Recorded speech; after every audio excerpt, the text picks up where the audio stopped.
They say secrets have a way of drowning you. For me, it wasn't just the weight of the secret, it was the silence that came with it. Since that day in the shower, I've carried something so heavy. It felt like it was crushing me from the inside. That moment didn't just shatter my trust, it broke everything I thought I knew about love, family, and safety. Let me take you back to where it all began, to the day my world shifted and I realized the people you trust the most can be the ones who hurt you the deepest. This is my story. When I was 17, my mom, Rebecca Sweeney, remarried. It wasn't a surprise. She'd been working herself to the bone for years after my dad left, trying to keep everything together. But for the first time when she met Caleb Ward, something changed. She laughed. She looked lighter, like the weight she carried for so long had finally lifted. Caleb seemed perfect. He was funny in that effortless way that made people lean in when he talked. He'd bring my mom coffee in the mornings, rub her shoulders after long shifts, and remind her to take breaks she never gave herself permission to take. At first, I thought he was too good to be true. And maybe he was. Looking back, I ignored a lot. I ignored the way his compliments lingered just a second too long. I ignored the fleeting glances that made my stomach twist, convincing myself they didn't mean anything. And I ignored the way he'd sometimes say things that felt off, like calling me beautiful, in a way that wasn't just polite, but something else entirely. I told myself it was nothing. He was my mom's savior, wasn't he? My mom trusted him completely. She needed him to be the man she thought he was. And I needed her to be happy, so I went along with it. Caleb knew how to win people over. He had this charm that wrapped itself around you before you even realized what was happening. He'd crack jokes that made my mom laugh so hard she'd wipe tears from her eyes. He'd tell stories about his childhood, always a little self-deprecating, like he wanted you to know he wasn't perfect either. But perfect wasn't the word for Caleb. Perfect hides too much. As for me, I was just trying to figure myself out. 17 isn't an easy age, especially when you're used to being invisible. My mom loved me, I never doubted that, but she was always working late, running on fumes, and trying to keep us afloat. I felt like an afterthought sometimes, and maybe that wasn't fair. She was doing her best. Still, it left a hole that I didn't know how to fill. That's where Caleb came in. At first, he just seemed interested. He'd ask about my schoolwork, listen to me talk about my classes, and even help with things like fixing my bike when the chain came loose. It felt nice to have someone notice me, even if it wasn't my mom. But now I wonder if that's what he wanted, to make me feel seen, to make me trust him. And I did, at least at first. Mom's shifts kept getting longer. She was barely home anymore. Most nights she'd stumble through the door after midnight, exhausted, mumbling something about deadlines before crashing in bed. At first, Caleb would make light of it. She's married to her job. He'd joke, laughing in that way that almost felt real. But it wasn't funny, not really. I started noticing the way his smile would fade when she wasn't looking, the way he'd sigh when she called to say she'd be late again. It was subtle, but it was there. I thought he just missed her. Now I wonder if it was something else entirely. In her absence, Caleb started stepping in more. At first, it felt harmless. He'd cook dinner, ask about my day, even help me with my algebra homework. It was nice, actually, to have someone who seemed to care. I didn't realize how much I'd missed that. One evening, I was struggling with a history essay, and Caleb sat down beside me with a cup of tea. "Let's tackle it together," he said. And we did. He made it seem so easy, breaking it down into parts I could manage. When I handed it in the next day, I got an A. Caleb smiled like he was proud of me.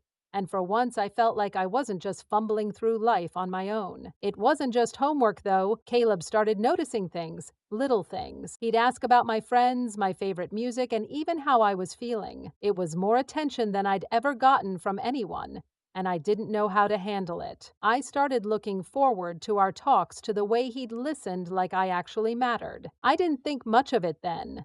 I thought he was just being kind, but kindness can feel like a trap when it comes with strings. I remember the first time I felt uneasy around Caleb. It was a Saturday morning, and I was sitting at the kitchen table, scrolling through my phone. He walked in, ruffled my hair, and said, "You're really growing into a beautiful young woman." I laughed it off because what else was I supposed to do? But the words clung to me, sticky and uncomfortable. Something about the way he said it didn't feel right. I told myself I was overthinking it. Caleb was just being nice, wasn't he? Except it kept happening. Not often, but enough to notice. A lingering glance here, a comment that felt too personal there. And yet I didn't say anything. I didn't even know how to. Mom adored Caleb, and I didn't want to ruin that, so I stayed quiet. I convinced myself I was imagining it, even though deep down I knew I wasn't. Looking back, it's easy to see how I fell into the pattern. Caleb made me feel like I mattered in a way no one else had, but with every kind word, every thoughtful gesture,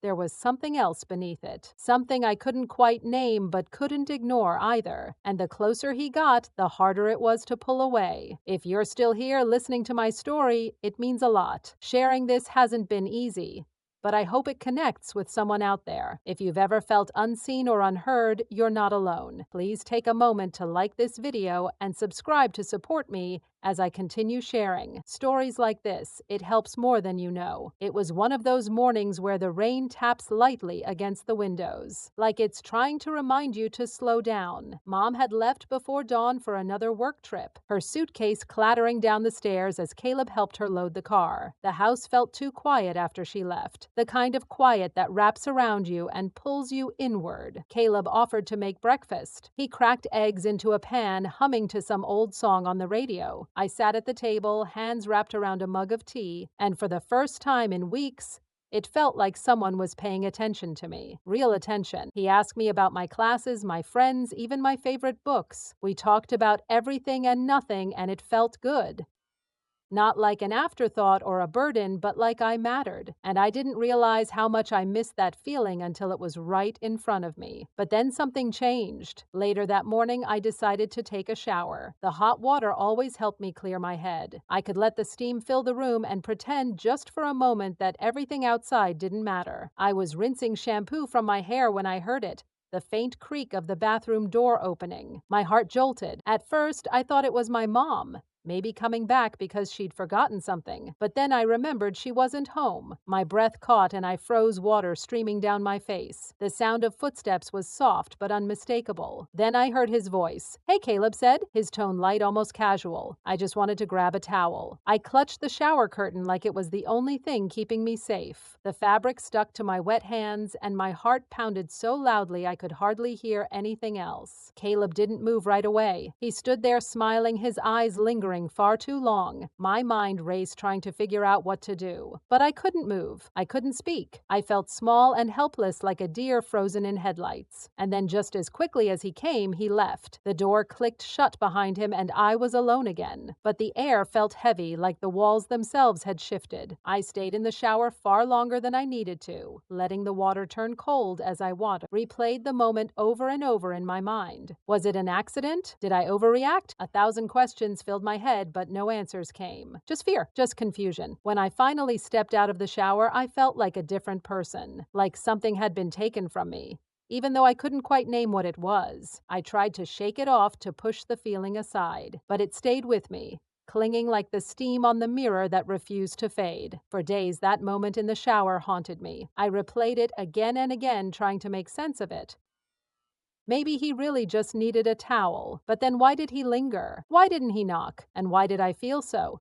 My mind wouldn't stop twisting itself into knots. The more I thought about it, the worse it got. But no matter how much I wanted to push it away, the feeling stayed. A knot in my stomach that wouldn't loosen. I couldn't tell my mom. She'd been through so much already. Caleb made her happy, and I didn't want to be the one to take that away. But every time I saw him, I felt like a stranger in my own skin. He acted like nothing had happened, like everything was fine. And maybe that's what scared me the most, that it was so easy for him to pretend, that maybe to him, it wasn't a big deal at all. Caleb's behavior started to shift little by little. He'd ask where I was going and who I was with, like he cared, but it didn't feel like concern. It felt like control. When I got home late from study group, his tone was sharp, almost accusing. "You shouldn't be out so late," he'd say, his eyes narrowing just enough to make me feel like I'd done something wrong. But around my mom, he was perfect, charming, thoughtful, the kind of man who'd light candles for dinner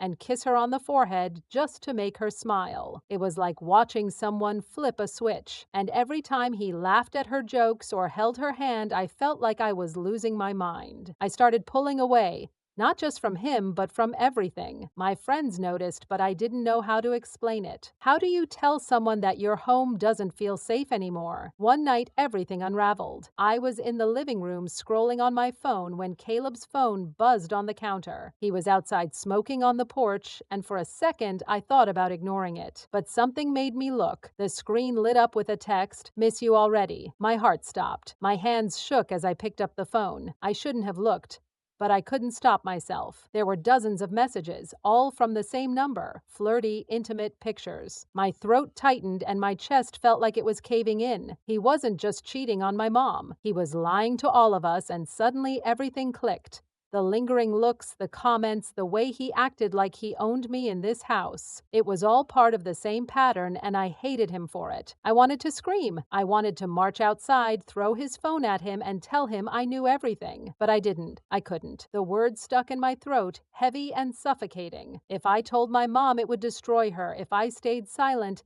it would destroy me. I felt trapped, like I was drowning in secrets I didn't ask to keep. Sharing this with you isn't easy, but I need to be honest. If you've ever felt trapped in your own story, you're not alone. Your support means everything. Please take a moment to subscribe and like this video. It helps me keep sharing these truths and connecting with others who might need to hear it. Thank you for being here with me. I couldn't carry it anymore. The weight of it all. The shower, the texts, the lies. It was suffocating me. I spent days, maybe weeks, trying to convince myself that I could keep quiet, that I could protect her, protect us by staying silent. But every time I saw Caleb smile, every time he touched her hand, it felt like a slap in the face. He didn't deserve her trust. He didn't deserve her. One evening after dinner, I sat her down. My heart was racing and my palms were slick with sweat. I could barely look her in the eye, but I forced myself to speak. I told her everything, from the shower to the text messages. Every word felt like a knife cutting through the fragile world we built together. She didn't say a word at first, and for a moment I thought I'd made a mistake. She stared at me like she didn't recognize me, and I could see the doubt flickering in her eyes. Caleb was so good at pretending, so good at making everyone believe he was the perfect man. "Are you sure, Winter?" she finally whispered, her voice shaking. I felt my throat tighten, but I nodded. I was sure. I had the proof. I showed her the messages, the pictures, all the evidence I'd found on his phone. Her face crumbled like something inside her had broken, and then she cried. Not soft tears, but the kind that rack your whole body, leaving you gasping for air. I wanted to hold her, to tell her it would be okay, but I didn't know if it would be. Not yet. That night she confronted him. I stayed in my room, listening to their voices rise and fall, the sound of something shattering against the floor, and then it was quiet. The door slammed, and when I peeked out of my window, I saw him loading his things into his car. He didn't look back. She kicked him out that night. For good. It's been years since that day in the shower, but some scars don't fade. They linger, showing up in the quiet moments when you least expect them. I still think about that time in my life, and I wonder what would have happened if I hadn't spoken up. Would Caleb still be here, smiling his false smile? Would my mom still believe in the lie man he pretended to be? I've learned that secrets don't protect you. They trap you, wrapping tighter and tighter until you can't breathe. Speaking my truth was the hardest thing I've ever done, but it set me free. And that freedom, it's worth everything. If you're still, thank you. Thank you for listening, for sharing this moment with me. If my story has touched you in any way, please subscribe. Your support means more than I can say, and it helps me continue sharing these truths. You're not alone, none of us are.